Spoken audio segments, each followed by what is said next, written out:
Do the trashy pulp novels of the world have anything to offer? Are bestsellers all they're cracked up to be? Here at Terrible Book Club, we explore whether you really can judge a book by its cover, or its ridiculous synopsis. You ever passed a book and thought, ugh, who's reading this? We probably are.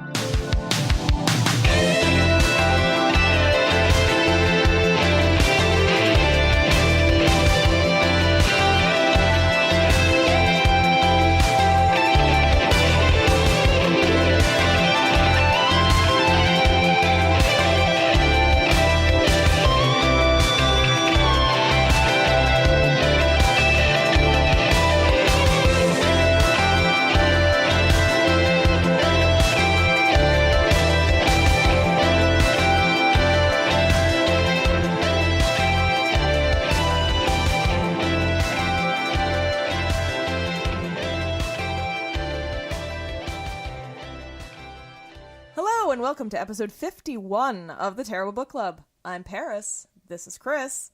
Hello. And this is Dee. Hi. And Ken. Hello.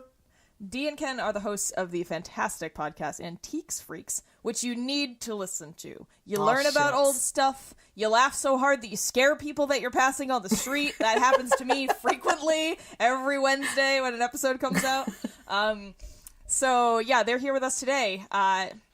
If this is your first time listening to this show, what we do is we read books that we think will be bad for some reason, whether it's like a weird cover or bad title or bonkers summary or some combination thereof. So we force ourselves to read books we'd never otherwise choose to read. Usually this results in a hilariously disappointing read, but sometimes a book comes along that subverts our assumptions. And I think that happened today. So today we read The Crucible by Arthur Miller.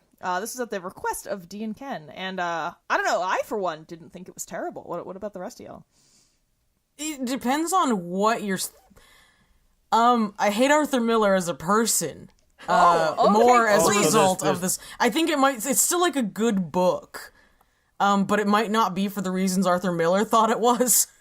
Yeah. I mean, this is also a first for us because this is the first time we've ever read a play. Last time we read a screenplay, which is a movie. That's got the word play in it, Paris. Yeah. It's the same thing, right? No, this is different. Because this one was actually properly written as a play, unlike the last piece of garbage we read. Can I ask, did everyone else read this in, middle school like I did? No, I missed it. Actually. I did not. Yeah, me either. Me neither. I'm the only one that's read this before? Yeah. Yep. Yeah. Oh, well. No, cool. my only memories of the Crucible... I'll be... What? I was going to be honest with you. I didn't do a real close read on this one. I kind of skimmed because I remember most of what happens. Dude, it's so short. I treated it much like the same way God. I read things in middle school, which was to Spark Notes it and write a paper that way. Wow, Yeah. Chris. So Chris, what you're you a mean to disgrace. say is you've never read this. Yeah. I read it I did read pieces. You're a disgrace to the Terrible Book Club and to Antiques Freaks. Ugh. This is I mean, day. well, I'm the only one that has more context than the rest of you because I actually wrote papers on this in middle school with my Smucker's Uncrustables dripping in my hand. That's the only way to really get literature. So No, my only memory of The Crucible is watching the movie and being attracted to Daniel Day-Lewis at the age of 6 or something, which is What? confusing. Yeah. I wish you guys could see the number of sticky notes sticking out of Ken's copy, because, you want to talk deep read.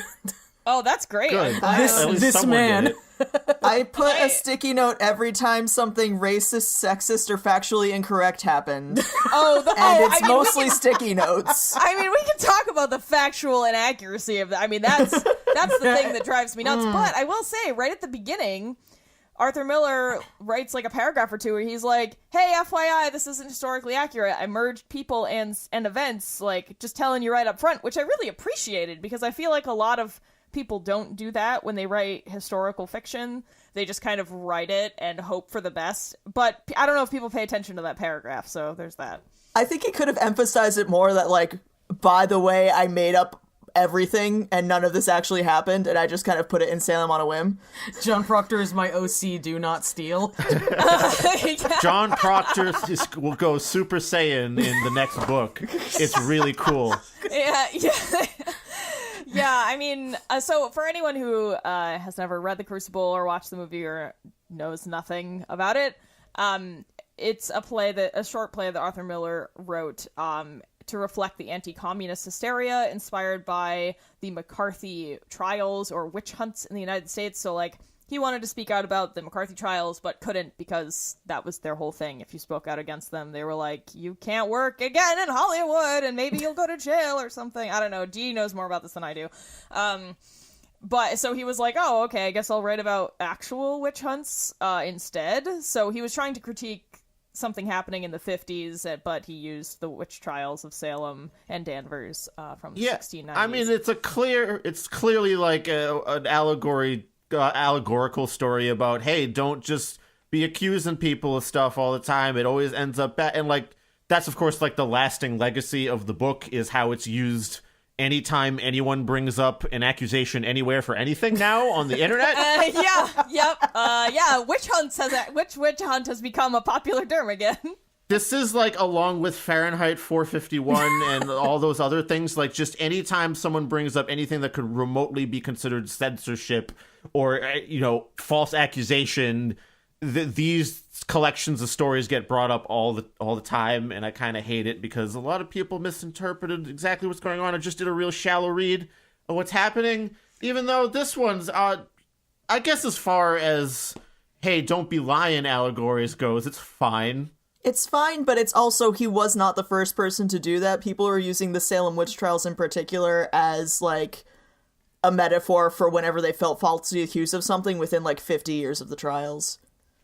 Also, even though it's trying to talk about, like, hey, you shouldn't accuse people of lying all the time, I feel like there's definitely this undertone of, like, yo, but women really be lying all the time. Right? There is that problem with it, right? That is the problem I have with the, actually, as far as I know, Huac wasn't entirely made up of women who had fucked him and got mad about it, right? It was not. Like, unless he fucked McCarthy and didn't tell anybody. Did he think McCarthy wanted to fuck him?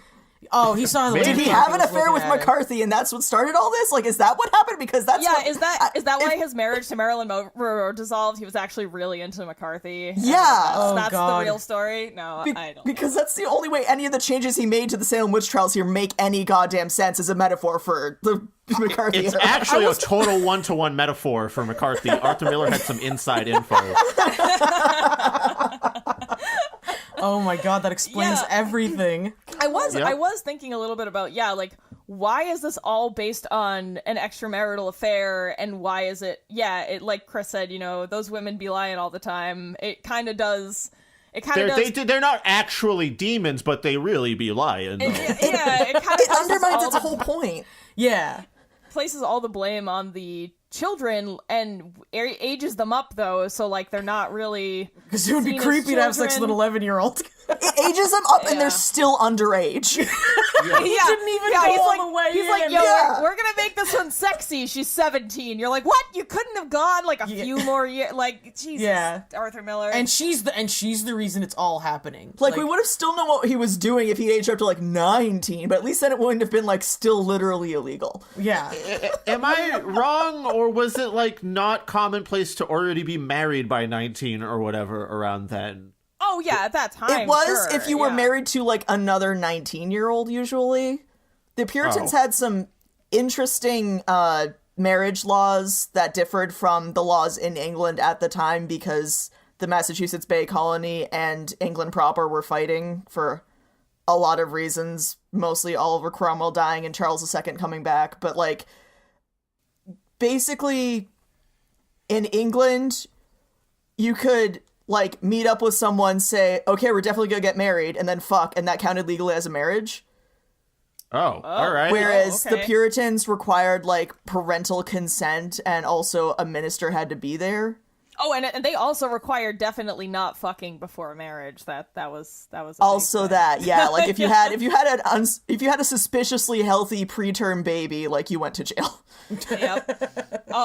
Yeah, I mean, and like, even at the time that the Salem witchcraft trials occurs, they're not even living under the charter, the colony charter, because it had expired when Charles I was executed, and then even when like Charles II was reinstated, a decade and change later or something, they still like weren't living under, they hadn't been living under a proper charter for like almost 30 years by the time 1692 rolls around. So that caused a lot of the problems, that resulted in the trials happening, because like the charter was the thing that would tell them like, okay, well, see column D, if somebody gets accused of witchcraft, this is how you handle it. But they didn't have that. So, like, the magistrates and the people of the town were just running it by the seat of their pants. And they were like, oh, people accuse somebody else of witchcraft? Okay, cool. We'll just, like, jail them and prosecute them.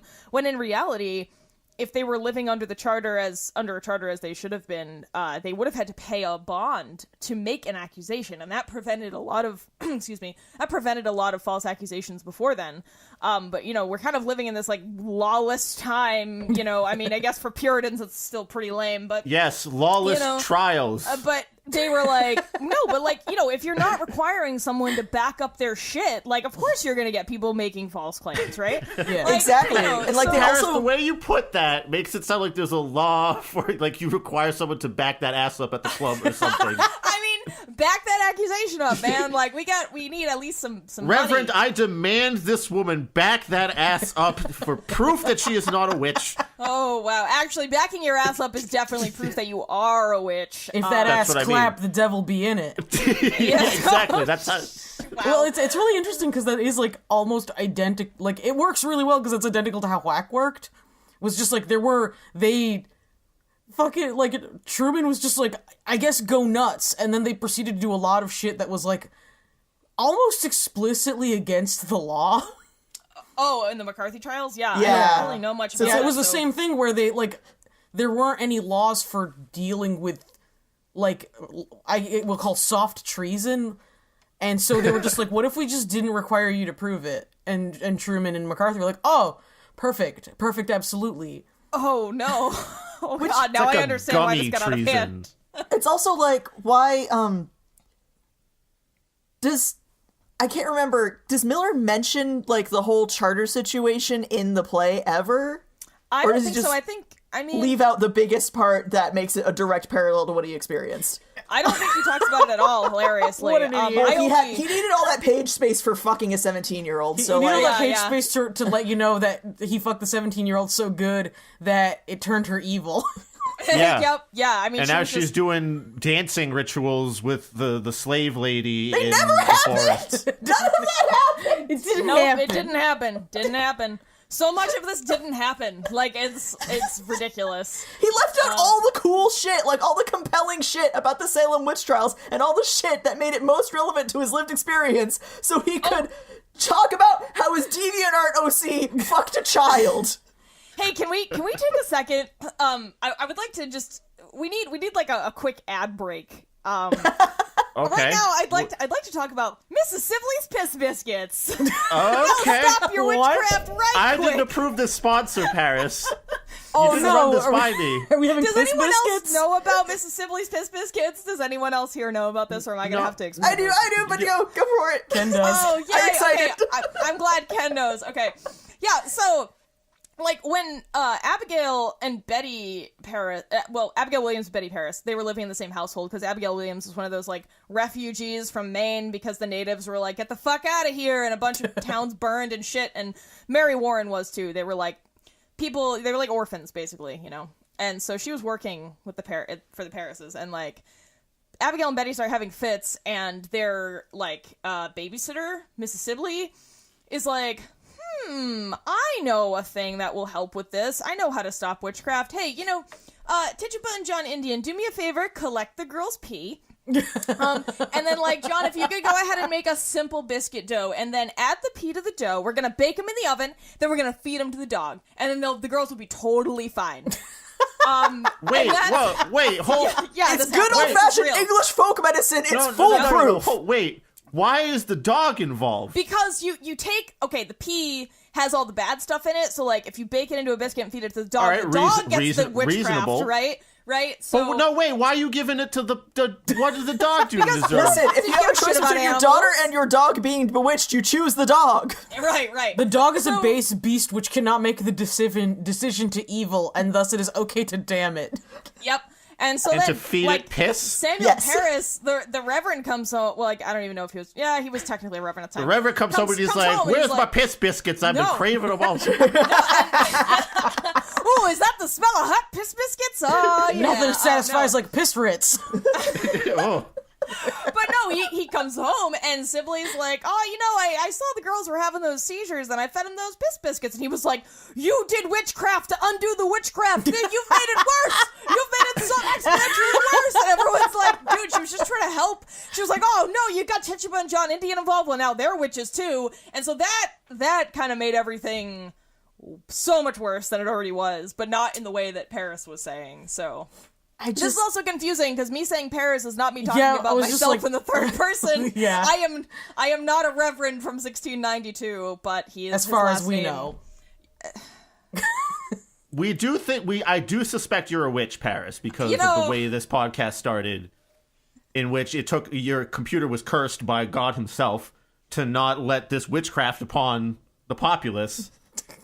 It really was. Like, we were cursed today. It took us like over an hour. It took us 2 hours to start the podcast today. Fear not, I am readying the piss biscuits. Who has to eat them? Who's the dog? Well, I'm going to here? go down to the New Bedford Dog Park and just kind of select one at random. Oh, no. Just whichever one looks enough like problems, D. Don't You- ruin his dogs, too. you either have to find the one that looks like it could take evil the best, or just the one that looks like it really wants some piss the most. On a Well, scale if we're of really based on- wants to piss to the most evil, where is your If we're dog? based on piss thirst, then we have to give it to probably one of the people there. Yeah. Oh, is R. Kelly at your dog park? Does he live in It's just Bedford? like, Jesus. it's pretty easy to Oh, walk around New topical. Bedford and find someone who looks like they want to be eating piss.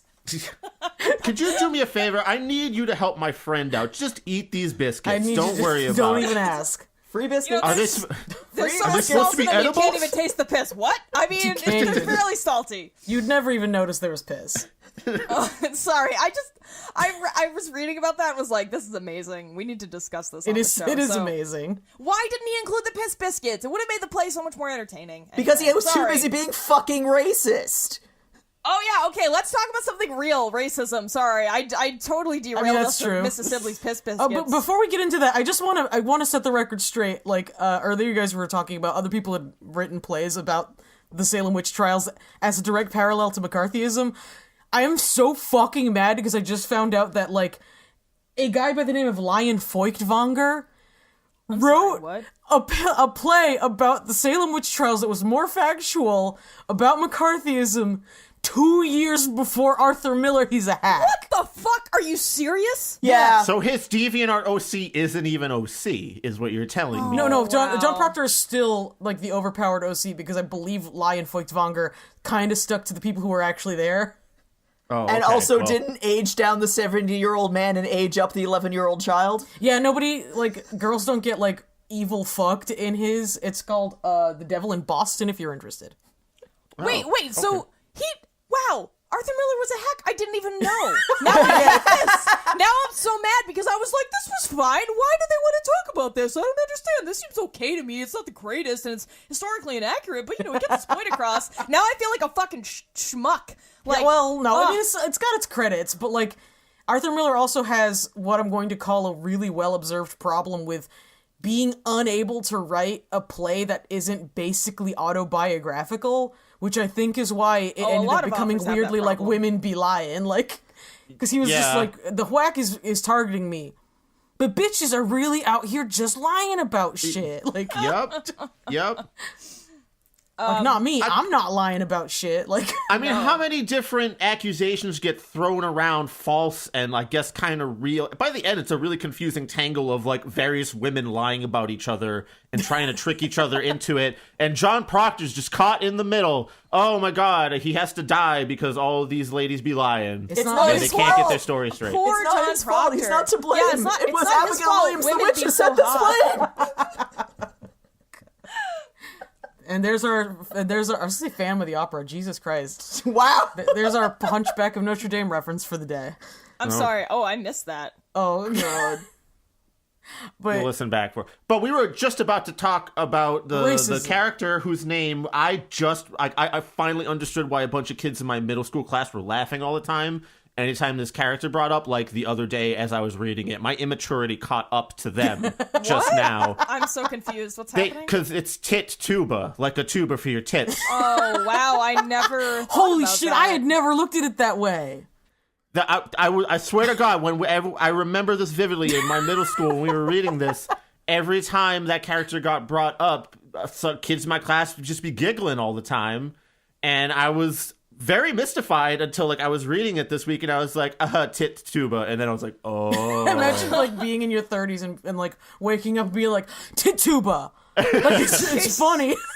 Wow, I Tituba never gets realized so much that. undeserved shit. It's so unfair. I know, Oh, poor yeah. Tituba.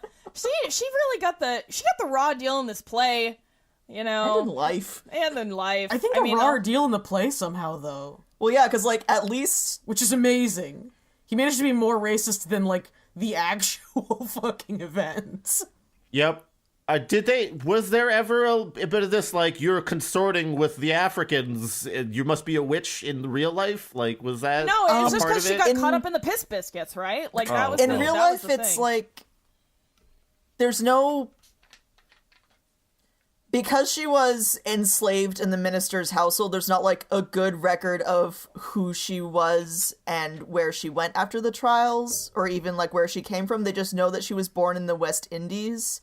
Most stuff calls her, like, a West Indies native, because that's, like, the most concrete information we have about her ethnicity.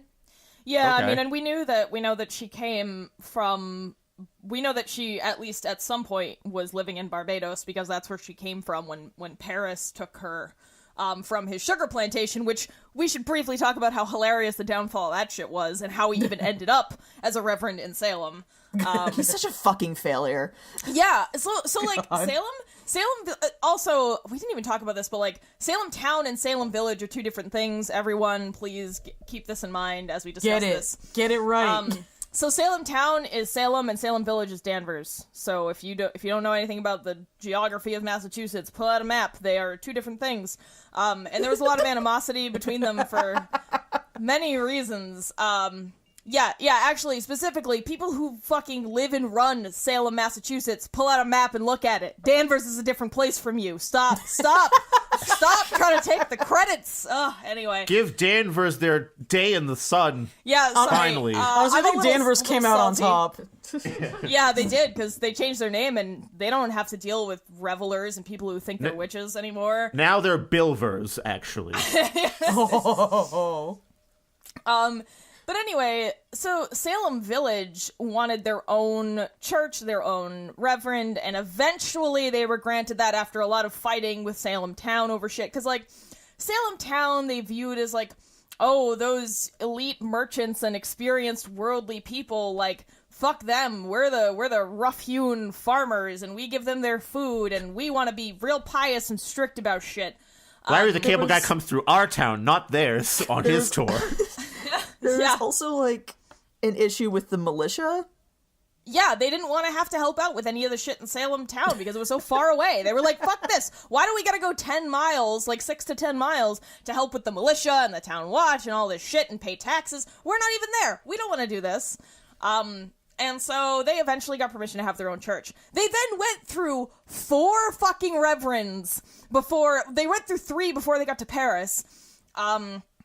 And, like, I don't know, man, like, the first guy, Bailey, he was Harvard educated, but he wasn't strict enough, so they refused to build him a house, and he just had to leave after that. He was like, well, I guess I don't have a place to live, so That's I'm a gonna real leave. shit. I didn't know that's how you get kicked out of towns, is when, like, the crew doesn't get together to build you a house. Like, geez. Maybe piss them off after the house is built. Like, do what they want until you get the house. Nope.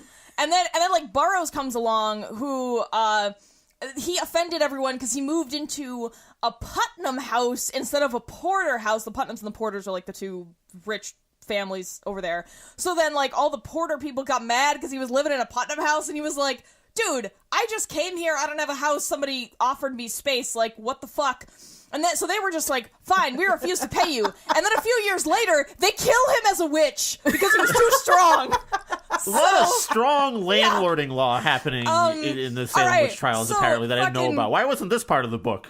So Right? like, Why wasn't any of the interesting or relevant shit in the fucking book? Yeah, very good Yes, point. I need more real estate Because laws. like, the idea that this witch hunt happened, literal witch hunt happened for politically motivated reasons. Like, are you listening, Mr. Miller?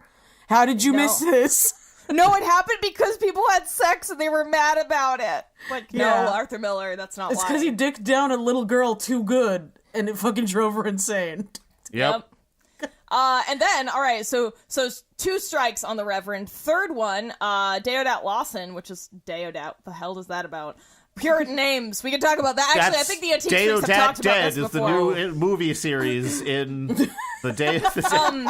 He ended up so Deodat ends up getting ousted because he got caught up in the latest land controversy between the Putnams and Porters, because like the Porter family made themselves executor of the will of the eldest Putnam who died and stole a bunch of their land. Oops. And somehow Deodat got involved in that because he was just trying to like arbitrate the issue and tried to make everyone get along, but he failed, so then everyone hated him and he just left. So then we're left with Samuel Parris, who also Did he Harvard finally get a educated. house? Okay, all right. He had to build his own house, first of all. Did he go on? Build your own Oh, goddamn so he house, went on loser. like. He went on like old timey house hunters, and he couldn't pick one, so he went on the other reality TV show from then, which was just house building, which is just down the street. Honestly, you just pick an empty lot. And Yeah. So like, why didn't the first guy do that? I don't know. He He's just didn't want to lazy. try that hard. But Samuel Parris ends up the Reverend in Salem by like a series of weird events. Like he ends up, so he's from Boston, but like ends up having to go back to Barbados to take over the family sugar plantation when like his relatives die. And he gets there and like within a few months, these 4 things happen. Race riots, the sugar market crashes, a hurricane, and an outbreak of smallpox. So he's like, you know what, Tituba? Let's get the fuck out of here. So, like, he takes everybody and goes back to Boston and is like, I'm gonna be a business guy now. But then he fails at that. But his uncle is a pastor or something at a church in Boston, and, like, he's there kind of working, doing some stuff, and then he meets a doctor who services Salem and is like, yo, you know what? They're looking for a minister. You want to, like, maybe try that? And he's like, yeah. And that's how he ended up the minister in Salem Village, which is ridiculous. Grab your piss biscuits, doctor. We're gonna fix some witches. I just like the idea that everyone's rallying around him like, Paris, we know you're just like, listen, I know, are you good at anything? Yeah, let's try this. And he's like, not really, sir. And he's like, do you want to just go talk to some people somewhere other than here? Yeah, and then he gets there, and at first, Salem Village is like, all right, this guy's cool, he's really strict, he's really into God, everything's going well, but then, you know, he bought some gold candlesticks for the church, and that was the end of it. That's everything started going to hell. They were like, this man claims to be a Puritan, and he bought gold candlesticks for the meeting house. How dare he? So then half the town starts hating him, and the cycle continues, where no one is good enough to be the Reverend in Salem Village. And that's right before the witch hysteria starts. He was a real jackass about the fucking candlestick. Yeah, he was a really, jackass about truly. candlesticks. Actually, Ken probably has more info about those damn candlesticks. No, it's just, I read the book A Storm of Witchcraft, which goes into like a bunch of fucking shit about why the witch trials happened, and it's a great book, but It is. one thing that stuck out to me was just like Samuel Parris like gets to Salem and immediately starts complaining that everything sucks. Including the candlesticks. He's just like, you know, in the Boston churches, they have gold candlesticks, not this pewter garbage. And they're just like, buddy, we are farming in the woods. Also, we're fucking like a sect of Lutherans. Like, we want to banish all that fancy shit. We want to be close to God. Like, what are you doing? We don't do gold here. He's like, no, we're our going to do piss gold now. biscuits by hand in this town. None of this new tiny machine-made piss biscuits. We're Calvinists, you lunatic. What do you want candlesticks for? Yeah. So that was our detour into Samuel Parris's life and how he ended up in Salem at all. Like Ken was saying, you know, it's really too bad none of this really interesting and funny stuff was in the Crucible. It's really too bad, Arthur Miller. You really fucked it up. It's also one of the few like fictional takes on the Salem witch trials that tries to like make Samuel Parris sympathetic. Yeah, tries which really like hard. no, And it's just like, buddy, No. No, Samuel Parris woke up and he was like, my kid's sick, and then immediately, like, almost directly caused the death of, like, 17 people. And just like, you're not going to get me to be rooting for him because he was just so horny to call in a demonologist.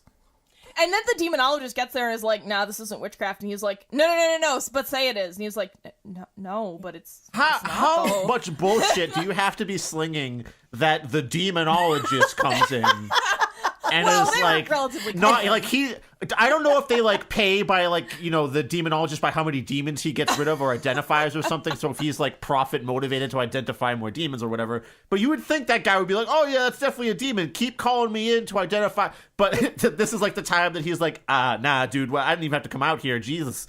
Yeah, like, what is, like, Mr. Parris, what is wrong with you? And Mr. Parris is like, what's wrong with me is witchcraft in this city. And he's just like, no. Okay, like... Yeah, like, it starts off as people are, like, very resistant, but then people decide, oh, well, this is how I can get back at other people that I'm mad at about, like, religious stuff and also land grabbing, and I would like more land, please, so let's accuse everyone of a witch and then of being a witch and then take their land, right? Good plan. All right, break. Good job, everyone. Like, everyone died, like, whoops. And, like, interestingly, yeah, the Salem trials become so famous because they got real out of hand real fast. A lot of people died relatively. I mean, in Europe's a whole other scenario. They were burning children in Germany hundreds of years before. Like that wasn't even witch related. They just do that out there. Yeah. No, Europe is getting awfully cold in here, Hans. Why don't you throw another one on the fire? Throw another one on the fire. No, it was, I mean, so it's weird because people get so worked up about Salem, but the European witch hysteria went on for it happened in many places at many different times and was way worse, but in America, Salem was kind of the worst one. Witchcraft trials began in America in about 1662 in Connecticut, and hilariously did not actually totally end until 1878 in fucking Salem again. Jesus Christ, did no one learn anything? Do we have to have this conversation, Salem? Yeah, why do we have to have this conversation again? So, I mean, they happened, but really the ones in 1692 in Salem were just outrageous. It was the most people who died as a result in America. So, I don't know. It is still kind of curious that this one continues to be the one that everyone thinks of. It was also really weird in just how it reversed everything everyone thought they knew about American witch trials. Because prior to this, like, most of the accusers were young men, and if a man was confessed to witchcraft, he was whipped for lying, rather than being executed, like the men in the Salem witch trials. And then, like, in all of the other trials, confessing meant for a woman execution, and like the only way to stay alive was protest your innocence, whereas like in Salem that's completely reversed. Yeah, and it's like, and no one figured that out until like the latter half. Yeah, and people were like, no, if they confess, we gotta keep them alive so they can tell us about all the other witches. And you're like, what the fuck? That doesn't make any goddamn sense. Like, of course, people, if you torture people, they're gonna say whatever you want. And also, if you incentivize confessing by telling people that's how they're gonna stay alive, then duh, people are gonna confess, and you're gonna get all these false positives for witchcraft. Like, I don't know. It's a point also that, like, weirds me out that Miller doesn't, as far as I can remember, he doesn't really lean into it, which is weird, because it's another one of those poignant connections to the McCarthy era. Because, like, again, they deeply incentivized confessing, because if you didn't, then you got blacklisted or arrested. Oh, right. And it's just like, Miller, were you even fucking paying attention? Yeah, I think he just wanted to rant about how women lied about having sex. Like, it's unfortunate, but it really seems like that's what we're doing here. But, like, the women aren't even lying about having sex, because, like, John Proctor in The Crucible did fuck Abigail Williams. Oh, yeah, he definitely does, but we're supposed to be mad at Abigail instead of John Proctor. We're supposed to be real sad about John Proctor the whole time. And yeah, and it's like, why are we sympathetic about the older man who is married and should know better? Like, he's the one who should carry more of the blame here. But no, Abigail Williams is a bewitching, beautiful 17-year-old, and it's all her fault, because, what man can withstand a beautiful 17-year-old? I don't know, none of them. Their pants just fly off into the wind. Like, it's that witchery. Yeah. He's an older, married man who employs an underage girl and then has sex with her. He's basically like a non-murder straight John Wayne Gacy. I think my favorite part is definitely the confrontation with his wife when she's A, afraid for her life because of how things have already gone down, and then B, still pretty salty about getting cheated on with her child servant, and like literally John Proctor's response is, "Oh, this again." Yeah, I can't believe you're bringing this up again, Elizabeth. Shut the fuck up. I banged that girl like 6 months ago. We don't even need to talk about that anymore. That's over and done. It was like she's 9 just months I'm ago. gonna die. Like, John, this is literally going to cause my death. Like, Yeah, the thing you did is going to cause my death. Why are we talking about this? There's also this weird, like, in the stage directions for that scene, whenever John Proctor's wife Elizabeth is talking, Arthur Miller puts, like, sarcasm quotes about his dialogue directions, like, reasonably and, like, conceding. It's just like, this is how he views every conversation he's ever had with a woman who's angry at him. It's just like, oh, these women, they pretend that they're giving you, like, some quarter in the argument just to trick you into convicting yourself. It's just like, buddy, not everyone's as manipulative as you are. Yeah, not seriously.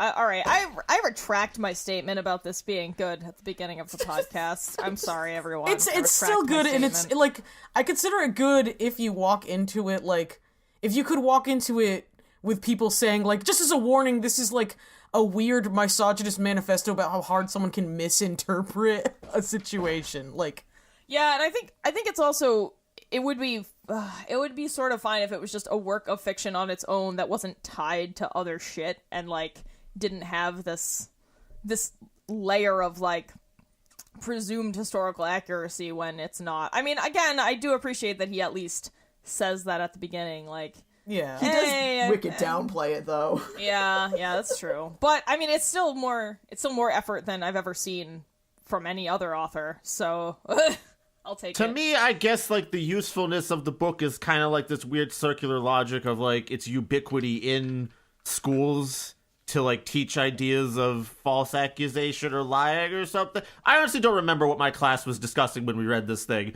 but it's centered around a lot of that. There we go. So it's a great learning tool.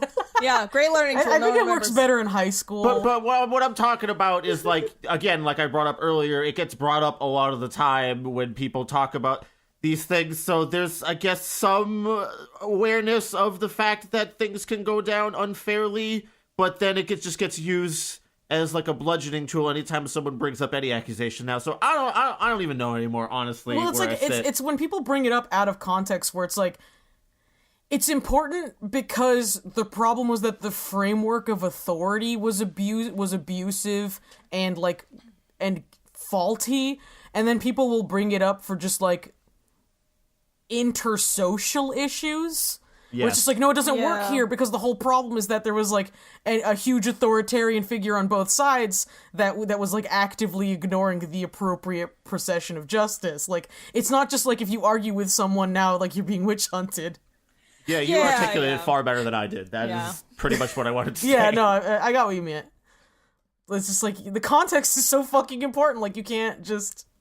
Can we use this to talk about some other, like, middle school / early high school books that were, like, ubiquitous but also maybe not good?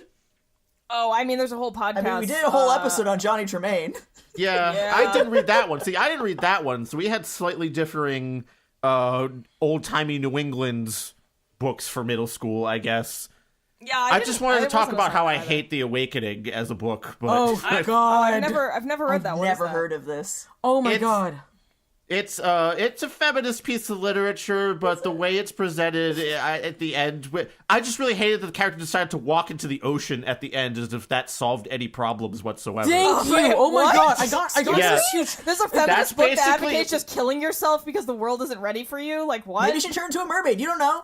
I got into this huge fuck off argument in high school about that book with my, like, women's literature class because of that exact thing where it was just like, it's not.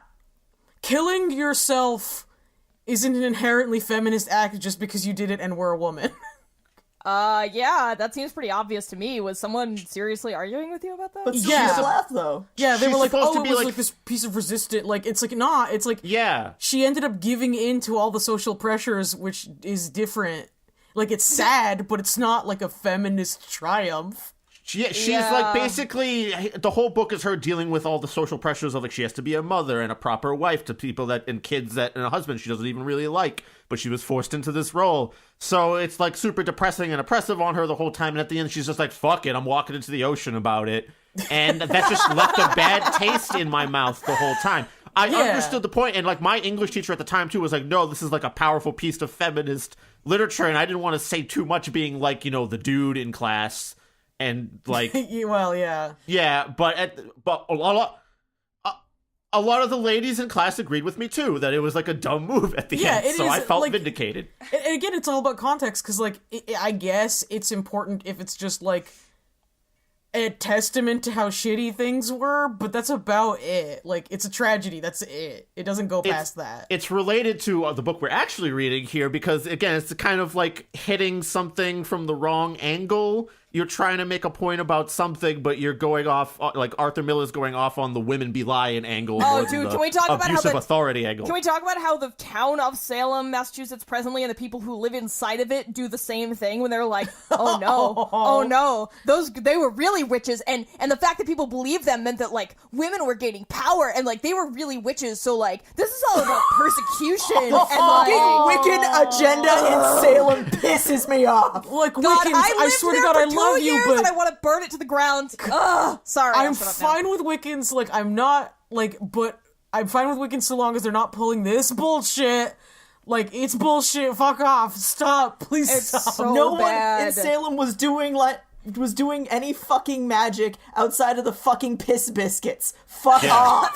That was Yeah, the you know, single piece of witchery. no, and like, yeah, that's the thing I can't stand is that, you know, people who live there now, many of them are on their high horse about, oh, they were persecuted because they were witches. It's like, no, you're on a different boat now. You're off in a different sea. What are you doing? That's not what happened here. They weren't actually witches. Please stop And then trying they to make gloss this about over you. the racism.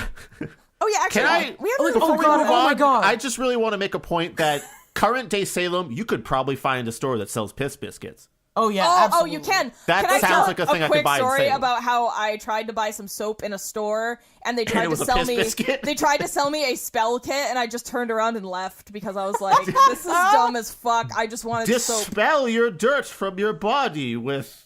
So, I was like, yo, do you have this root beer soap? Because I know you carry this brand, and I bought it, and it was really cool. And they were like, oh, those are soaps over there, but aren't you more interested in these spell kits? And I was like, no, and I just No, left. Paris, you see, it's a ritual where you separate the fat out and distill it into a bar you imbue it with and then intentions of cleanse. cleanliness. Yes, yeah, exactly. It's so different from a bar of fucking soap. soap Oh magic. God, living there was miserable. I'm like getting raging again because we went to the, I'm gonna put museum in big fucking sarcasm quotes. The Museum of Witchcraft, which is largely just like, I am going to unabashedly call it Wiccan propaganda, where they actually took the tack where they were like, oh, Tituba got dragged into this because she was from Barbados, and as a result, she was obviously practicing voodoo. It's just like, And it's just like, why are you editorializing this poor woman's life? Like, Oh, that's no what everyone evidence does of with that. whole No thing. contemporary accounts of that. That never fucking like- happened. Which is like, assuming a black woman was doing voodoo is racism. Sorry, Salem. to say nothing of like the audio track they played over that part of their presentation. Oh, what was that? was it? I I'm not wasn't even here for going to this. imitate it because it's that fucking racist. Oh, but it's did they basically give like, her- it's like that one My Little Pony episode with the racist zebra, where it's like What? generic weird gibberish chanting and like shaking of gourds. Yeah, where they're like, ooh, I be gow. Like, Yeah, it's just like, buddy, no.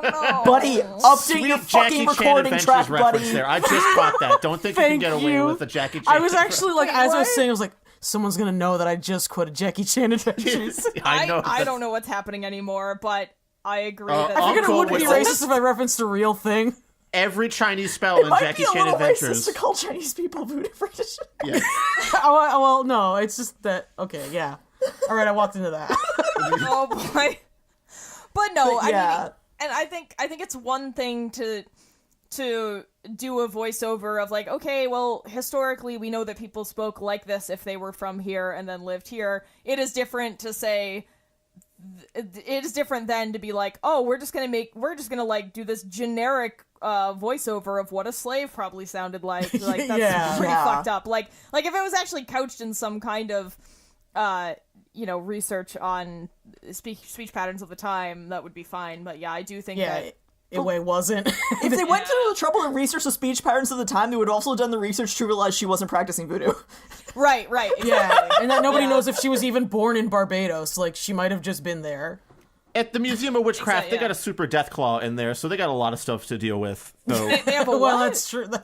Fallout. What? I Yeah. got you. Video James nonsense. I know now. No, that's the museum. That's the Witch Museum. The Museum of Witchcraft is different, right? Oh, I'm sorry. Yeah. There are too many Which things one's in got Salem with those two words in them. Are they like rival competing witch museums? Like, no, this one's got Yeah, the they cast original spells witch at hats. each other in the street. That's what I hope for. But that's They're not like what happens. Hogwarts houses, but lamer and without power. Oh yeah, that's how Salem. That's actually an apt description of current day Salem, Massachusetts. Thanks, Chris.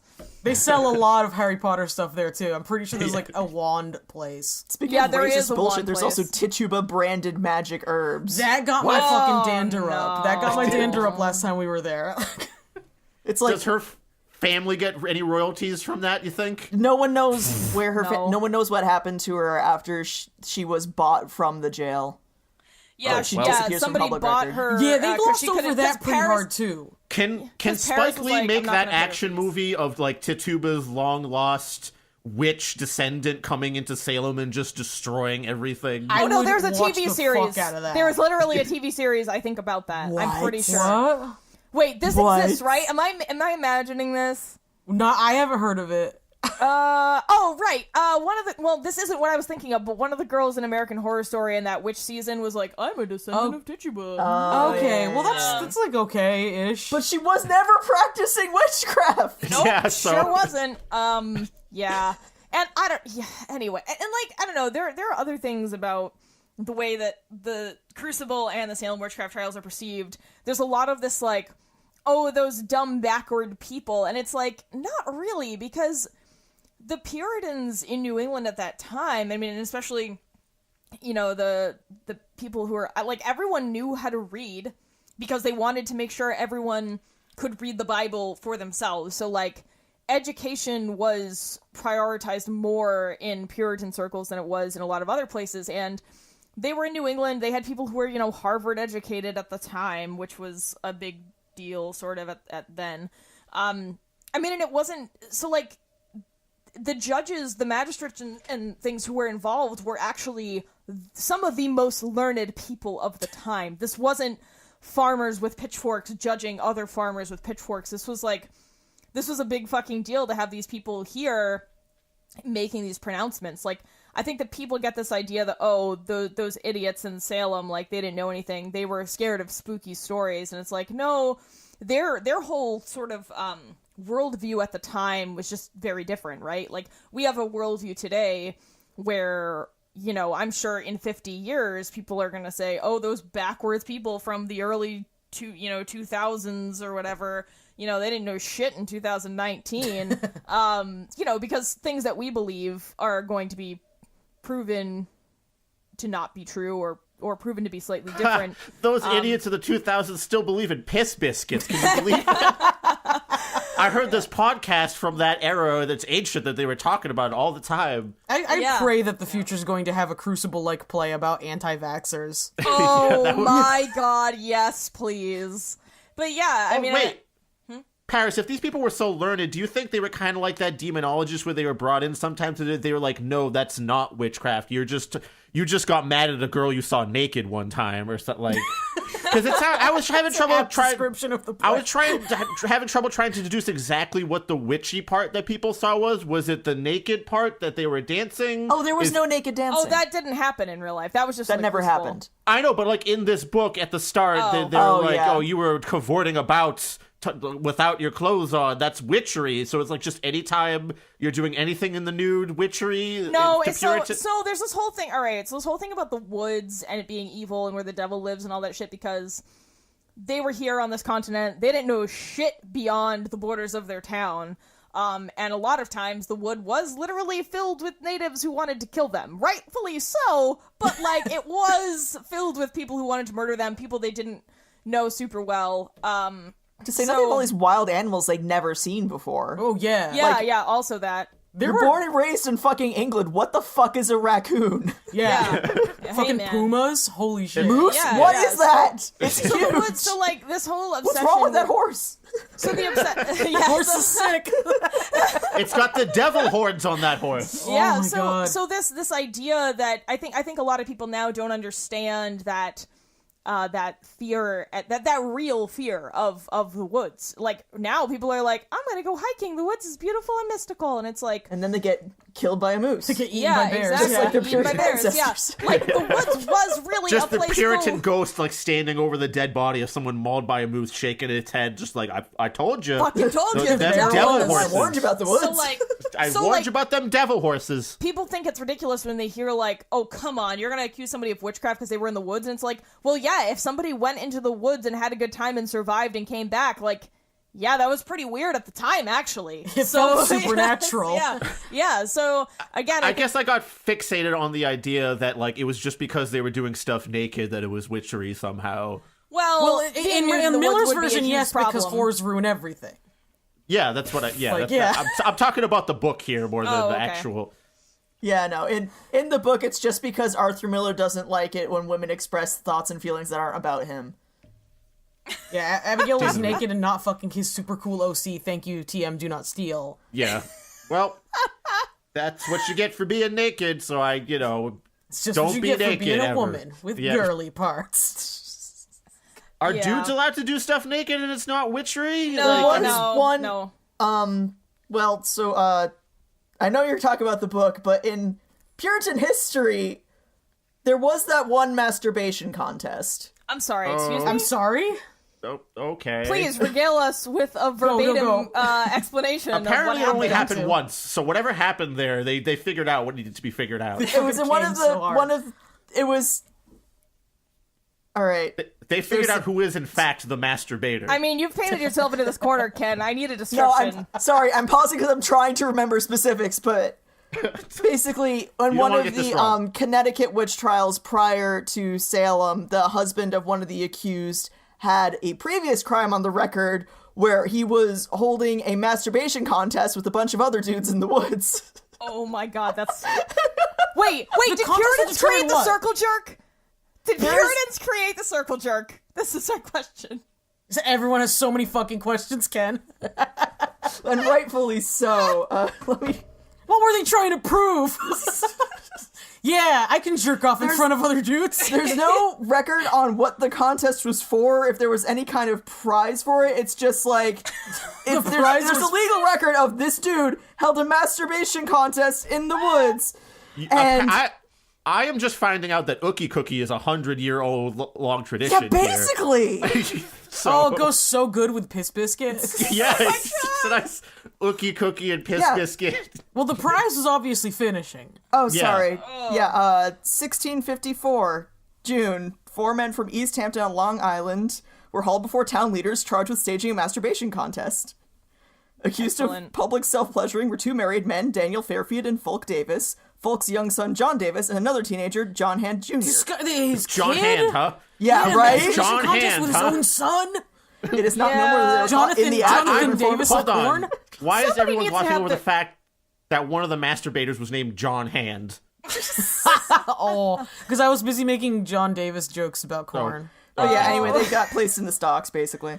I mean, someone's parental rights needs to be revoked. Like, that's not cool to do that to your kids. So, but anyway. son, I'm gonna show you something really important. Listen Listen here, Fulk, I can jerk off way faster than you. You watching, son? Are you watching? Jesus. Oh, But God, yeah, I'm in the so 1660s, Fulk and his wife were chased out of East Hampton, allegedly for, quote, molesting men and, quote, practicing witchcraft, respectively.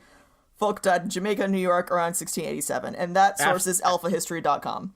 After a terrible Ookie Cookie related incident, he Yeah, was found so, the short answer is no, nobody's allowed to be naked in Puritan times. dead. All right, cool. Excellent. I would also like You to know talk what? I about- agree. I would also. And this podcast is officially witchcraft, y'all. Yeah. Oh yeah. Oh, we were all definitely hanged. Yeah, we're done. There's just a couple of things I have to talk about where in this play and also like in the Crucible and in the popular interpretation of the Salem witch trials, I feel like Governor Phipps and Giles Corey are kind of worshipped as like these people who were really cool, like, ooh, Giles was such a hard ass. He died saying, put more weight on me, and then he was killed by the weight. And then, you know, and then Phipps... he did the Sonic Boom maneuver, and he won the Street Fighter contest. Oh no, and like he kamehameha'd all those rocks off of him. Yes. And Phipps is seen as like this guy who he's the reasonable Boston man who comes and puts an end to this silliness, but like neither of those things are true. All y'all just need a donkey's iced. Just relax, okay? Yeah, stop smoking so much cigarettes. It's gonna go to your head real quick. Yeah, no, in reality, Phipps actually issued an edict where he was like, no one writes about the witchcraft trials. We gotta stop talking about it. If we just don't document it, we can just pretend this never happened. Like, he tried to censor the recording of the trials and knew it was happening and just didn't deal with it for a while. So, like, this whole bullshit about, oh, the second he found out, he fucking got on a horse and rode down there for hours and put it in, like, no, that's not what really happened. He was not a hero or a savior. And Giles Corey was a huge asshole. He was a gaping asshole full of poop. Like, let's be real. He was not a cool guy. He beat his servant to death a few years before. I was gonna say, I put a note on that. What am I thinking? Oh yeah, word, really? Yeah. He didn't end up going to prison because people were like, oh yeah, that kid was kind of slow and no one really liked him and other people had beaten him before. So the fact that you beat him to death this time it was bound to happen. It's fine. It's totally Wow, that fine. sounds... Hey, Mr. Arthur Miller from Beyond the Grave, that sounds a lot like what was happening with the HUAC. About how they were all, like, they began by gathering undesirables. Hello, I'm Arthur Miller from Beyond the Grave, and I just want everyone to know that women be lying. Back to death now. I found the sticky note. You get your ass back here, Miller's ghost. I got words for you. Women be lying. Arthur Miller describes in the text Giles Corey as, quote, he was a crank and a nuisance, but withal a deeply innocent and brave man. And I have underlined that and written, except for that one murder. Well, and he also, was he the one with the history of beating his previous wives, or was that someone else? Oh, that's a lot of people, but George Really Burroughs is the broad one that swath. comes up most often. Oh, George Burroughs was the wife beater. You're right, but they killed him anyway, so whatever. It's fine. But yeah, Giles Corey was a shithead. He stole a bunch of shit and was like unrepentant about it. People were like, dude, stop stealing stuff. And he was like, nah, you deserved it. And it's like, no, you can't just steal things. And also, Apparently you you can't could just if they murder kept letting someone. him do it. Yeah, wait, Like, I don't he understand. didn't- Are you saying I can't just take things I want? Like, Yeah, yes. he was not a great dude, and no one liked him. So, like, not surprising that they killed him with rocks. Like, I mean, really. But I That was really still hate- badass final words, though. Yeah, no. If I true. mean, it's true that, like, in that one instance where they're putting rocks on him and they're like, confess, and he's like, more weight. You know, that's, sure, in that snapshot. But, like, History it's has funny as once fuck. again... History has once again been mangled by time. What he actually was saying was more at first, and then they put another rock on him, and he said, wait. and you know what? Vital punctuation has been lost through the years. Oh, Yeah. wow, that's that was amazing. a misunderstanding. Oh, I did Chris, appreciate that's that the Crucible does try a little bit to make Giles Corey look kind of like a loser. Like, they do describe him as just, like, an annoying old codger, which is, like, more to dispel the coolness than anyone else has done, I think. But he is not withal deeply innocent. Well, no, he's still No, fucked and up. he was more than just an old codger. He was a fucking dick, and no one liked him for good reason. And this whole idea that, I don't know. I just see a lot of people like, oh man, Giles Corey, he really gave it to him, huh? He was so innocent, and they fucking killed him with rocks, and no, like, he sucked. Like, sure, he wasn't a witch, but like, because no one was a witch. Get out of here. Yeah, Wiccans, it's not real. Magic's not real. Get out of here, Salem witches. I hate you. Sorry, I just have a real chip on my shoulder from living there for a couple of years. I fucking hated the culture of that place. It is a place to That's visit but never honestly- live. You've earned that chip. Yeah, Paris, that's like not really totally bizarre to me because out of all the people I know, you are the witchiest by far. If I had to True. pick the witchiest person I know, it would be you. Paris, is mean there a by chip on your shoulder, or is there a quartz crystal? Yes. Well, obviously not, God. because it would be absorbing all the negativity. All right. Wait. Why am I the witchiest person? I own no crystals. I don't pretend to cast spells. I work for science. I'm gonna be honest with you. It's purely your wardrobe. It's definitely modern day witch. Yeah. I was gonna say, can I think see we the might have like a contender for the confusion. throne in D over here. I was gonna say, I do own crystals, but that's because I like Well, geology. maybe an I'm a actual geology witchery. nerd. I mean, But that's if I fine. had to That's choose like fine. a modern day fashionable witch style, it would be Paris's wardrobe essentially. Yeah, that's- Paris is really working that. I am guilty of owning a lot of sheer black things. It's really annoying too because Wiccans always like if you're just goth, Wiccans always think you're like, oh yes, you're on the level, you understand. No, It's like no. I'm a metalhead, you asshole. Stop letting me in with this shit. Like, no, heavy metal is life. Just because we share some fucking studs and sheer black shit doesn't mean that I'm with you. Get out of here. Shoo! Once Yeah. again, shoo! I'm talking to Satan, not witches. Totally different. I'm cutting straight to the fucking heart, and it's great too because then they're like, just like, well, it's not about Satan, which is like, I am, get out. Yeah, I'm all about Satan. Bring him on. oh man, we really need some like anti-witch pest. We need some pesticides that like get witches away from you. Actually, It's water, whatever right? the opposite of it's patchouli water. is. It's water. It's water. That's true. It is Because water. it's a Wicked Witch of the West and Oh, very good. It's water. Very I don't good. know if that's still true. I feel Is like water they've- the opposite of patchouli? Yes, because it doesn't have a horrible smell. Yeah, yeah, washes because away like that patchouli is what horrible you put on stink. when you don't feel like showering. There we go. Oh my god, water in every respect. Yes. Yeah, it washes away the stink of witchcraft. Also because like demonstrably, I find every time you throw water on someone, they tend to leave. Yes. True. Yeah, they may not melt into a puddle, but they'll fucking get out of your house. That's for They sure. won't be there anymore. That's for sure. Oh my god, Chris, you were right all along. D proved know. you were right. I'm like, an I know, I've done actual it witch before. hunter. There he is. He's got the witch hammer. He's gonna bring Yeah. it down. Chris. That's my OC character, Do Not Steal. It's in my D&D campaign. Oh wow. Paladin. I mean, you're about the right age for Matthew Hopkins, I guess. He was in his Sure. 20s, late 20s, when he did all that hunting, murdering. So you best watch out, Paris. If it goes beyond the wardrobe, Oh yeah, you'll come for me.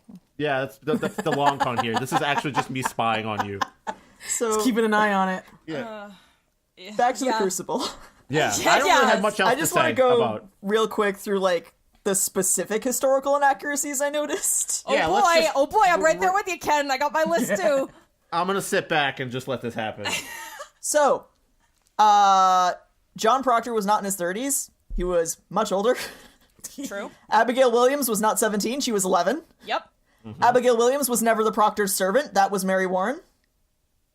True. Uh-huh. And there is no record of any sexual relationship between Abigail Williams and John Proctor. Yeah, she was no 11, shit. yeah. Sadly, we have to actually say that because people seem to think the Crucible is true. It's also super gross that Miller chose to take that tact because the Puritans did have a huge problem with young children being sent out as servants in other houses and getting sexually assaulted by the masters of those houses. Oh damn, really? That was a thing. Yeah, that was Oh, a thing. no. That was like book- the Ye Too movement. Like, Basically. Thine too. oh wow, I'm gonna go kill myself. Sorry, everyone. But yeah, no, the joke. book Under Household Government about Puritan families in New England has a lot of information about Puritan family court and like sexual assault laws.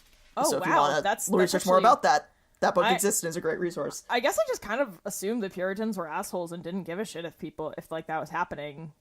Beyond punishing everyone involved, I didn't think that they actually cared about like victims and that they had rights. So that's interesting. Thanks. Yeah, they man. had limited rights, but they were there. They were there. But yeah, just a lot of underlined notes about how unfairly Tituba is treated in the play. But like the biggest offender for me personally is the part where Arthur Miller says that, quote, she is also very frightened because of her slave sense.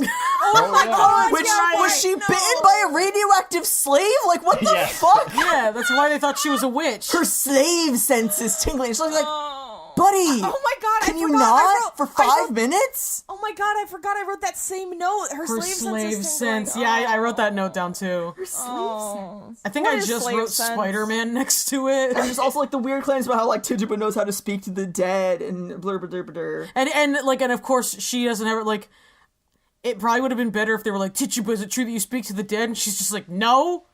What? But then, like, of course, Arthur Miller was like, of course I speak to the dead, but not the devil. Like, Yeah. That. It would have been funnier if Tituba was just like, I'm just singing songs from home. yeah, like, I'm just singing. It's just music. Leave me alone, for fuck's sake. You already kidnapped me and imprisoned me in your house in this worst environment of the world. I was living in Barbados and you brought me here. What the fuck? Fuck off. Yeah, what is snow? I hate Winter this. sucks. Let me go. Eat my whole ass, Mr. Proctor. Ass eating is witchcraft. Speaking of ass, Yeah, probably. I feel telling dialogue between Mary Warren and John Proctor, where Mary Warren says, I only come to see the great doings in the world, and John Proctor replies, I'll show you a great doing on your arse one of these days. Yeah, that was a giggle out of me, I have to say. Yeah. There's also just the way he describes how infatuated Abigail is with John Proctor. It's creepy as fuck. It's so fucking creepy. It's like textbook how sexual predators describe their child victims. I'm sorry, wait, where? What? Shortly after the great doing on the arse, Oh boy.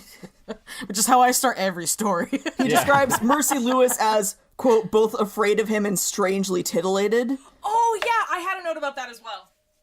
And then, like, he keeps talking about Abigail's knowing smile and how winningly she comes a little closer.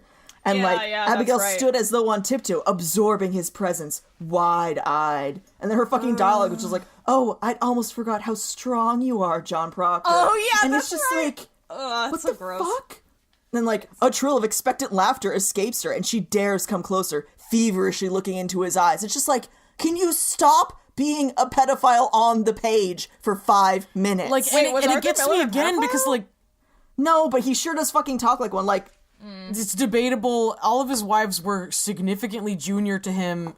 And, like, I'm not saying, like, every age gap is pedophilia. It's just that, like, I wonder because Arthur Miller is critically known by everyone to have put a little too much of himself into everything.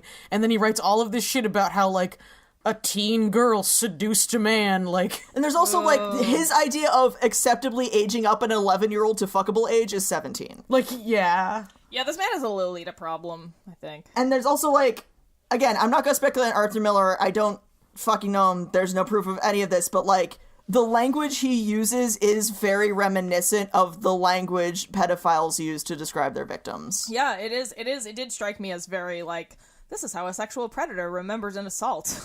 Yeah. Like, oh boy. Like, quote, her concentrated desire destroys his smile. Like, what the fuck? Yeah. Didn't you know, Ken? Women are only here for your use as a man. That's all we're here for. Abigail's big slutty problem got all of his people killed, and John Proctor's a good guy trying to do the right thing. There's also the part where he has Rebecca Nurse visit the afflicted girls, which I guess if you want to get all the action together on stage at once, it's convenient, but it's weird because Rebecca Nurse specifically did not visit the afflicted girls because she was afraid of getting infected by them, and they used her refusal to visit them as evidence against her at trial. Dude, Rebecca Nurse being killed was the biggest, like, what the fuck are you guys even doing? Like, Why are you even doing yeah, this? because she was like the most pious. She was super old. She was like 80 something, 83 or 70. I don't know. She was very old. She was super pious and like everyone loved her, and somehow they still kill her and think she's a witch. And it's like, guys, you're fucking up. They did that whole thing about people signing a petition to free her in the play was a thing that did actually happen. One of the few things that actually happened in this play. And yeah, it was a testament to the fact that things were getting really out of control when Rebecca Nurse gets, like accused and murdered for witchcraft. There was also that part of her trial where, like, they asked her a question and she refused to answer, therefore she was a witch, but, like, everyone who knew her at the time was like, she's deaf. She didn't hear you ask the question. That's why she didn't answer. You can't hang her for this. Yeah, I know. That's true. That was the thing that happened. It's like, And they were just like, oh, well, we didn't, too bad. We're not going to ask again. Like, we're not going to just do it one more time. But I guess. Jesus. There's also, in the play, Arthur Miller repeatedly refers to a church as a building, which, not to get all Puritan nerd on his ass, but you will. The church was the congregation, the building was a meeting house, and the sermons attended there were meetings.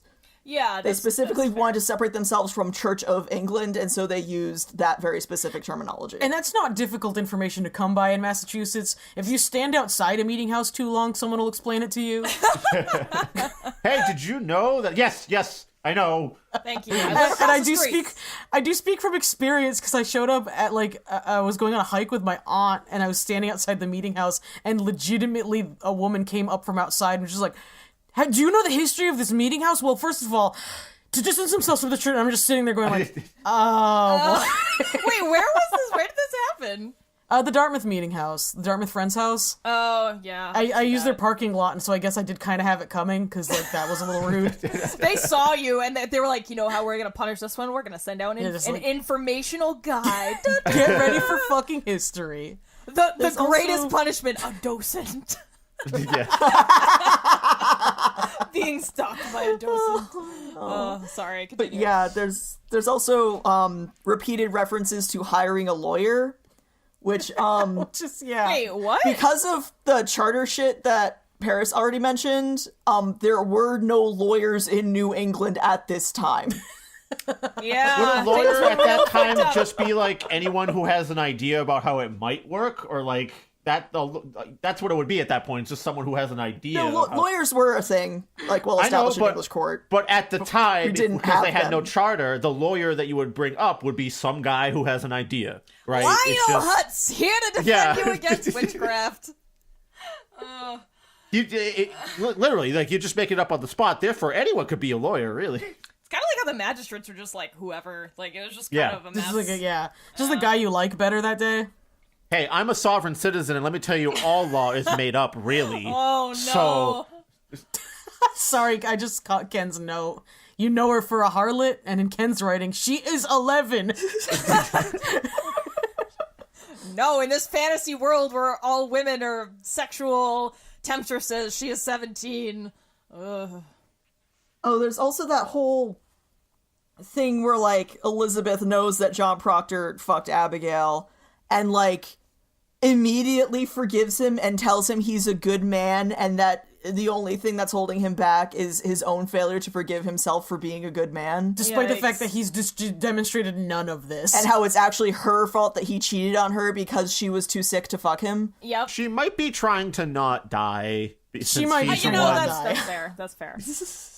But, yeah, I mean, can we also talk about how at that time, the Puritan faith was so bizarre because they thought that people who were going to go to heaven were predestined to do so. So, you couldn't even try real hard in life to get there. You just, you might just be condemned to hell and there's nothing you can do about it. And I just don't understand that concept of religion. It's so fucking weird to me. And I don't understand how you can function in a society like that, because at that point, it's there's no impetus to do anything, but then if you don't do it, you look like you're damned, so, you do it to make it look like you're not damned, but, no one knows who's damned and who's not damned. It's just this horrible game, and I hate it. And also, it's a little bit like... the House on Un-American Activities Committee? A little bit, where it's just some people just are and some people aren't, and we don't really have a very reliable way of finding out, so we all just have to act like we're the good ones, but what if they're not? It's almost like that would have been an appropriate metaphor. Yeah, I was gonna say, do we have a tally going of all the shit that he missed and just, filled with sex instead? I think we're up to, 7 things that he just hand-waved away and was like, nah, I'm gonna fill this with, sexual intrigue instead. And it's amazing, because he lived through it. He was fucking called to the whack, what? Mr. Miller, what the fuck? You too busy, cranking your hog to pay attention?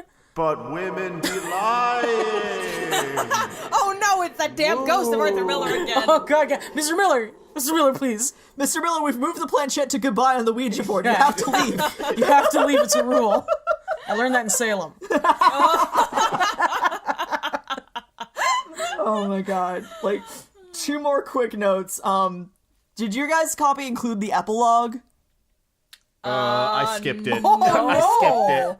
No, I don't. I have the epilogue, which Wait. contains the quote, "The legend has it that Abigail turned up later as a prostitute in Boston." I did read that. Is there anything to Jesus substantiate that? Because Christ. I didn't find anything. No, there is absolutely no basis for that whatsoever. He's just being a gross old creep. Yeah, like, she was 11 at the time of the trials, and I don't even know... She died... She didn't live very long. I remember seeing her death date and going, ooh, that's grim. Yeah, like, I'm pretty sure so- she took ill or something later. So, like, the idea that she grew up and continued that whoring, even though the whoring never happened because she was 11, is an insane... You're correct, Ken. This is an insane thing to put at the end of this play. And did your guys' copies contain the deleted scene? Yeah, I read it. Yeah. The grossest and creepiest of all of the Abigail treatment in this book. I immediately see why every stage production deleted this scene. Oh, boy. I might not have done... I would literally just hit... I'm gonna be honest with you guys, I just Googled the Crucible over the couple nights of the week, and I hit random, That's different fine. text. I Bring guess. shame to this podcast. We are, as far as I know, we're the only show where both hosts read the books in their entirety before we discuss them, and you have ruined that. I read it. I just introducing a read variance. possibly different versions at different times. All right, so ours has a note at the end of Act 2, Scene 1 that there is an Act 2, Scene 2, but like most productions cut it pretty shortly after the play premiered. Yeah, I had the same And one. I think it's a scene between Proctor and Abigail where he basically goes to confront her about like being mean at his wife, and she responds with more creepy sexual shit, including this like one soliloquy of, "Why, you taught me goodness, therefore you are good. It were a fire you walked me through, and all my ignorance was burned away. It were a fire, John, we lay in fire. And from that night no woman dare call me wicked anymore, but I knew my answer. I used to weep for my sins when the wind lifted up my skirts, and blushed for shame because some old Rebecca called me loose, and then you burned my ignorance away. As bare as some December tree, I saw them all walking like saints to church, running to feed the sick, and hypocrites in their hearts, and God gave me strength to call them liars, and God made men listen to me, and by God I will scrub the world clean for the love of him. Oh, John, I will make you such a wife when the world is white again." She kisses his hand. Oh, hey, the deleted scene I had was not that one, somehow. Oh, whoa, you had a different deleted scene? No, You got the Blu-ray version. I don't remember reading anything like that. So that scene got deleted. Does it? Who knows why? Does it start with "What keeps you so late? It's almost dark. I were planting far out to the forest edge." Oh, you're done then? Aye, the farm is seated. The boy's asleep. Because that's how this one starts, and I don't see anything. Oh no, about... ours starts with a wood at night. Proctor enters with a lantern glowing behind him. What the fuck? Yeah, what the fuck? Oh, wait a second. Oh, wait. What? Okay, I definitely know there was a deleted scene in mine, and it was John and Abigail in the woods talking? Yeah, that's it. Oh, okay. I'm sorry. I thought you said But it there's was no- John and Elizabeth. That's why I was confused. Oh, no, okay. yeah. Ours is John and Abigail. No, it's Oh, about how no, he I dicked did. her down so good she went crazy. Yeah, I did read that. Okay, sorry. Sorry, everyone. Correct. I same am scene. now remembering that scene was in the middle school version that I Oh read. my god! Oh my god. Oh, good. Oh, boy. Oh, boy. And that was that was a point of discussion in the class somehow, I remember. Was the teacher just like, now, class, do you believe you can get dicked down so good you turn crazy? Was your teacher just like, if any of your other teachers talk to you like this, tell a trusted adult? Right, Yeah, run for really. the love of your fucking life.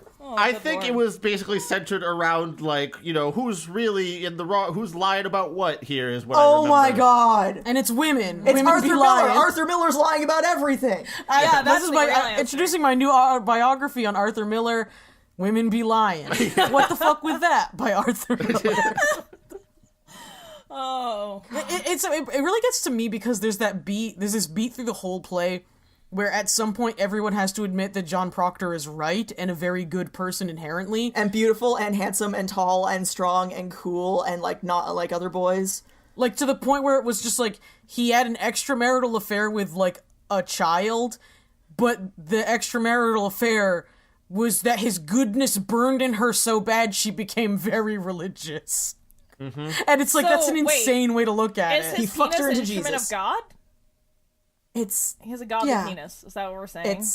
Yeah, he's got the Christ dick, and she just mishandled Also, I'd like to say that this worked on me as a 5-year-old child. I remember seeing the Crucible and being like, oh wow, John Proctor's cute. Like, when I was 5. The play does go through a lot of effort to make the audience try and love John Proctor. Yeah, by making him very attractive.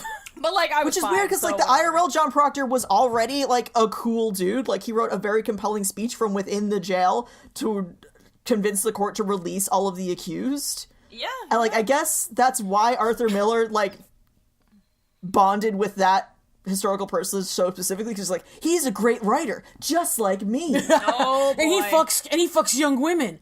Just like, wait. But he doesn't. Wait. This whole play is just an incredible slander on the reputations of every living person who was in the Salem witch trials. Yeah, it is. Yeah, it is pretty much that. I think Ken hit the point. Isn't there also, so when you were like, there's a beat throughout the whole play, I thought you were going to talk about the fact that, like, in some productions there is literally a beat throughout the whole play where someone is, like, rapping on something, like, throughout the whole play, and I was like, that really? seems really annoying. Why would you do that? No, I actually It's like a tension Are device. they doing, like, racist voodoo drums? Like, what are they Full doing? disclosure, I haven't seen the play in production. Yeah, I haven't either. But yeah, apparently in some versions there's like, like a Oh my or god. something, and I was like, why would you do that? It seems incredibly annoying and distracting, but I don't know if it must, like, accelerate or something to heighten tension. I think I don't know. I should have read more about that, but It's like the horror movies when they go bwong, like, just make it tense. yeah. It's just. Oh, Can we talk about, like, all the cool, interesting, compelling shit that should have been on stage that was, like, either off stage or not at all mentioned in the play? Including the tragic death of most of the town. Yeah. I love how it stops before any of that happens. You're just like, what? Like, how did they not put We this in don't the play? see Giles Corey scream more weight. Nope. Like, how fucking incredible would that have been? Like, we don't even hear about God will give you blood to drink, which is another dude. fucking badass biblical thing, like Yeah. one of the accused shouted who at was the that? court. Was that I know Sarah that. I know that Osborne or entire Sarah passage Good? by heart. I know that. Like, I know exactly which psalm that references, and I know the whole fucking thing. Oh, It's very wow. good. Because of course, the Catholic to Goth pipeline is a thick, fat pipe. Yeah, it really is. I mean, that's the whole thing. I mean, We don't even get, like, the Reverend George Burroughs perfectly delivering the Lord's Prayer Yeah, on the yeah. gallows, And despite the fact that therefore- that's not supposed to be a thing that witches can do, Yep, and them and- hanging him anyway. yep. And then, like, who's the dude on the? It's not Phipps. It's shit. Somebody is like it's happening, and afterward the whole crowd starts, like, freaking out, and they're like, hey, we should probably get him down, but then, like, some authority figure is like, nah, it's fine, just kidding, witches can actually do that, let's kill him anyway, and then they're like, no, and then they kill him, and they're Yeah, like, no, what the the devil fuck? was whispering in his ear the entire time. We got this far. We got all this way. It's like, just you really want to, like, he's gonna be mad if we take him down. He's gonna be real pissed off. We're gonna look like dickheads. Like, just finish it. Well, there was also, like, almost a riot because of that. Yeah, people were like, what the fuck, witches weren't supposed to be able to say the Lord's Prayer, and here he Cotton is. Mather was fucking Cotton Mather who gave the fucking God Satan damn in it. his ear speech. Oh, the Yeah, Mathers, yeah. Cotton and Increase, and then other Cotton can all just go straight to hell. They were just terrible. The fucking Mather. That's the other thing, like, Cotton Mather was also very much involved in the Salem witch trials and a great writer of the time, and somehow fucking Arthur Miller didn't glom onto that. Actually, wait, wasn't one of the Cottons against the trials? The younger? I They don't fucking remember. They flipped back and forth depending on the intensity of it. One of the Mathers did constantly warn against the use of spectral evidence, like, I agree that we should kill witches, but maybe be more careful with how you run the trials, but, like, never actually doing anything. Yeah, maybe oh don't my enter God. not, like, invisible, inaudible evidence, guys. Maybe. Oh, D, is there another parallel? Well, I just can't help but know that there were many people taken in by the whack, including Arthur Miller's friend, which created the rift between them that ended up leading to the production of this book, in which he said more or less that exact same thing, where he said, I agree, the communists are bad, maybe we should stop throwing people in jail without proper legal defense. Almost like that, huh? Almost like that. A little Wait, bit. did they Weird. suspend habeas corpus during the Yes. House of American Yeah. Activity? Oh, Yes, if you're drug in by the House of Un-American Activities, habeas corpus did no longer apply to you. Oh, boy. they were basically given, like, a fucking special license to not process trials appropriately. But why would Arthur Miller focus on that when he could instead undermine his own point with how badly he wants to fuck teenage girls? Wow, that was the most why? takedown. The most eloquent and concise takedown of this book. Thank you, Ken. Excellent. Sorry, Excellent. I'm bitter because, like, I'm passionate about Puritans. I'm passionate about the Salem witch trials. I want, like, good fiction and nonfiction about them. And I went into the Crucible, like, almost kind of worried because, like, I'd suggested we read this just because I want an excuse to talk about Puritans. But then I was like, wait, what if it's actually a good play? Like, what if I change my mind about all of this? Like, what if everything I've heard about it through, like, pop culture is wrong? And then I read it, and I didn't realize I would hate it so intensely. Yeah, I didn't either. I was like, yeah, this is fine. You know, I mean, I think it's also just because Chris and I have, like, our bar has been lowered extraordinarily by the shit that we Oh, you've just read too many terrible books! Yeah, I mean, Cereblo whispers in your ear. it does. I mean, and, you know, Cereblo has delivered unto us so many miscarriages of fiction and nonfiction that, you know, it's at some point, like, if you read something and you're like, wow, these are sentences with vocabulary words in them, like, ooh, you know. Yeah, this book has, like, punctuation throughout. Yeah. But it doesn't have, like, a thesis statement. Like, Yeah, it has a sentiment it's trying to convey. like the characters have some depth, you know. Oh boy, like, you know, you just get caught up in it and you're like, wow, this is a readable thing. But then, you know, you forget that. I don't even think it's a bad book. I think it's a book that is in desperate need of recontextualization. Exactly. Yeah. I think it's something that definitely could be saved if it wasn't written by Arthur Miller. Hilariously. Yeah. But yeah, I mean, I think I don't know. That's like one of the sadder things about this podcast is that we're usually right when we think something's gonna be terrible, and like that's not something I expected to happen. I was like, oh, this show's gonna prove us to be fucking jerks, but like only 2 books out of 51, 2.5. I mean, if we want to count this because this is like borderline for various reasons, but I don't know, Chris. I liked maybe 3 books, maybe. Yeah, maybe. Not like. Hey, I need to stop you guys right there because I know Crawfish Baby is a fucking masterpiece. Oh yeah, thanks for that one, D. Really appreciate that 30 pages of dick sucking that I had to sit through. Crawfish Baby. I was just gonna say, like, maybe to truly appreciate the Crucible, we should have read Crawfish Baby first to have, like, a point of comparison. That's Jesus. I remember someone like I think it was Devin who was like all listened to that episode. He was just like, please tell Paris that not all gay erotica is like that. Like, holy shit. Oh wow, thanks, Devin. I was just like, I'm sure she knows. Like, I wasn't under that impression at all. Yeah, so. I mean, I assumed that all gay erotica is probably better than Crawfish Baby or whatever. Yeah, Crawfish Baby is not. It's unique. Yeah, it's its own beast. We're gonna call it an outlier. Yeah. P.S. If that's an episode of the Terrible Book Club, I don't remember which episode it was. It was a long time ago, and I try to forget. Go check it out. It's great. It's a good episode. A terrible book. Please listen to Crawfish Baby, which is my request. Well, thank you for thinking that was a good episode, and thank you to Dee for recommending it, because it was indeed terrible. All right. Is this where we wrap this whole thing up in a nice bow? Yeah, I got some. Wait. Do you have any other grievances about the Puritans? I just, if you want to learn more about the Puritans... This is where we air the grievances about our Puritan past. Yeah, we all, like, God, Massachusetts, huh? Yeah. You can read Under Household Government, Sex and Family in Puritan Massachusetts by M. Michelle Jarrett Morris. Ooh, and don't forget... And sorry. You can also check out The Devil in the Shape of a Woman, Witchcraft in Colonial New England by Carol F. Carlson.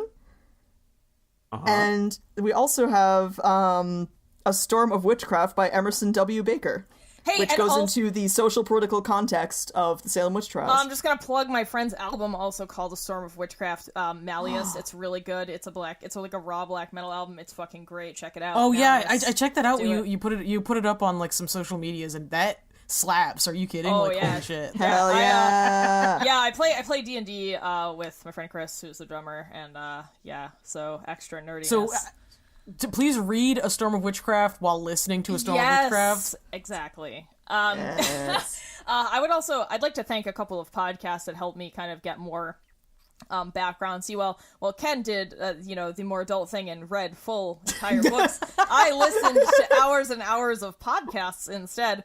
So I'd like to thank Iconography, The History of Witchcraft, and Unobscured. All three of those had some really, really great info, especially Unobscured. As much as, like, Aaron Mahnke gets a lot of shit, he's the guy who did Lore, he also did Unobscured. That fucking series really elucidates some shit about the Salem witchcraft trials, I gotta say. Oh, okay. Take a listen to that. It's he also has full interviews with people like Emerson Baker and Stacy Schiff and a few other prominent historians concerning the time. So, yeah, thanks to those three shows for helping me get some more knowledge in my brain.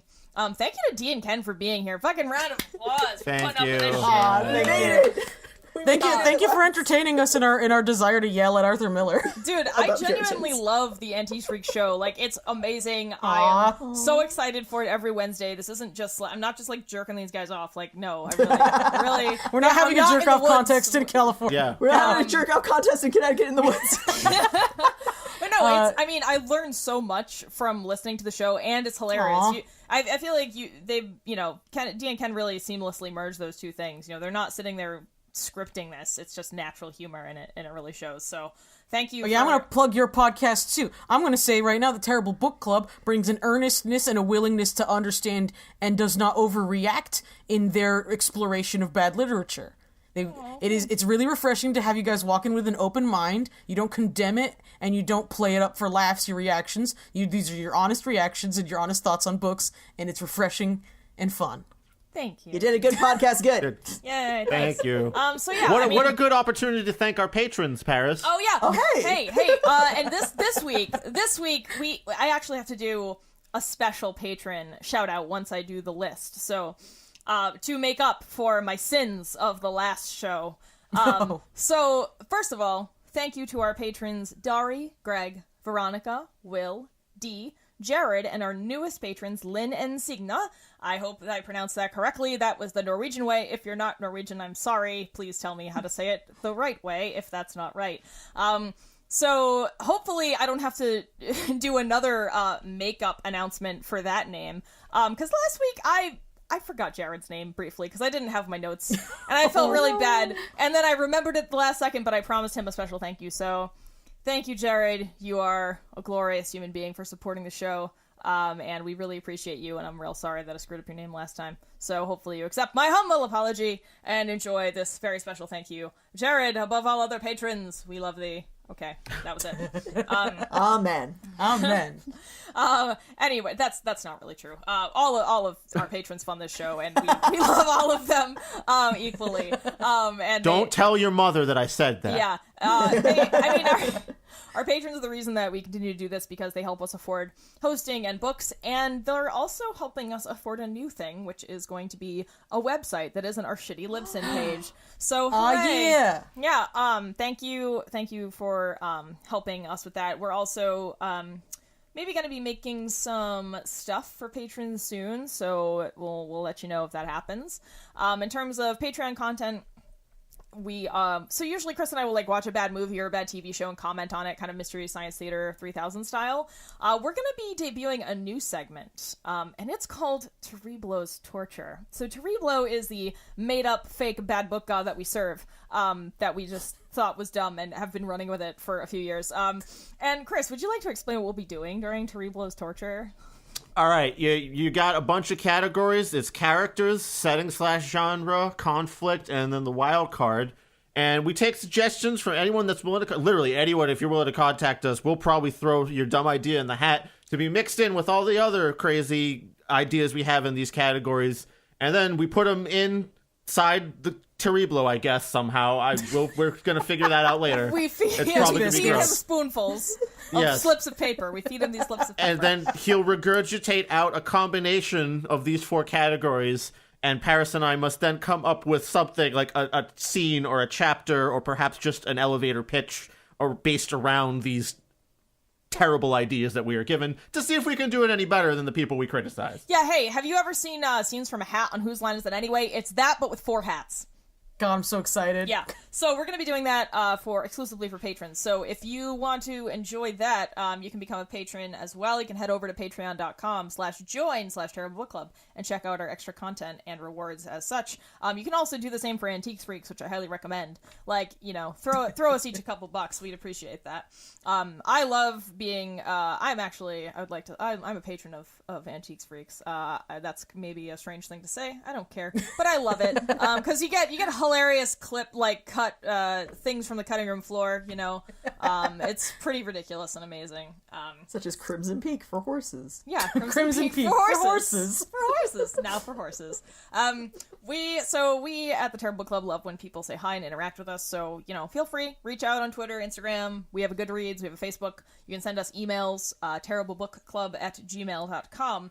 And thank you to the additional folks who have given us some iTunes reviews. There's been a few more the last few weeks. Thank you very much. Much appreciated. Helps us out a lot.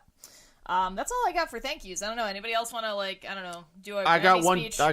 I got one thing to bring up. Sometimes we talk about good pieces of media we've been consuming to sort of brighten up the end of these episodes.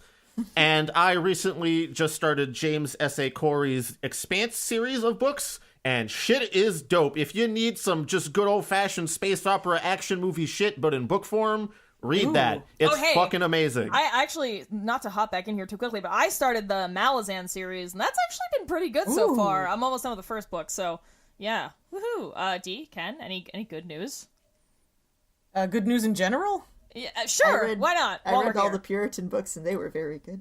I've actually been reading. I was really excited when you talked about the Piss Biscuits because I've been reading Rabid, which is a nonfiction history of rabies, in which that is like feeding your piss to dogs comes up like a lot. Wait, really? Wow, this sounds amazing. I need to read this book. Yeah, well, it's the exact same remedy, and the thought was just that it is a really good book. I highly recommend it if you're into rabies, which I am. But yeah, it's the same idea where they thought if you got bit by a dog and you started exhibiting the symptoms of rabies, if you pissed in a biscuit and fed it back to the same dog that bit you, it would take the rabies back. Wow, so this is like a thing that people have been just doing, the piss biscuit. It's an ancient, I was vibrating oh my god, they do it all the time. They can't stop pissing. No, that sounds great. I'd like to read that. It sounds really interesting. Ken, all right. Any good Ken news? We did read a good book on Antiques Freaks called Decorative Electricity with a chapter on Virus. Oh god, that episode. Yeah. All right, that was the episode I was referencing in my most recent walk to work when I was scaring people with how much I was laughing because my headphones are black, my clothes are black. We learned this earlier. And so it just looks like I'm having a fit on the street because I'm laughing while I'm trying to walk. And oh man, if you want to hear D get extremely upset in a hilarious way, listen to that episode. It was fucking hysterical. Holy shit. It was a lot. It was a lot to take in. Hey, you know what you should? Hey, everyone, if you're gonna redecorate your house, put some ferns in it without any light so that they die immediately. Oh wait, no, I'll fix that by putting fake light inside of them and killing them more faster. Killing them immediately. Jesus. Drill a hole through your mahogany dining table and put a light in it. Just drill a hole in that stupid bitch. Oh man. I'm thinking about getting mad again about the fucking bird. Make a giant crane that's belching light eternally. Yes. That's good design. Marie Kondo's just rolling. Oh wow, yeah. So listen to that Antiques Freaks episode. But thank you to everybody for being here today. It was a fun time. I don't think I have anything else to say. So nope, I'm done. With that, okay. With that, we leave you in suspense for another 2 weeks. Ta-da! Whoa. All right. Women be lying about shit. And with that, that's the end of this episode. So bye, Paris. Goodbye. And D and Ken. Goodbye, everyone. Bitches be lying.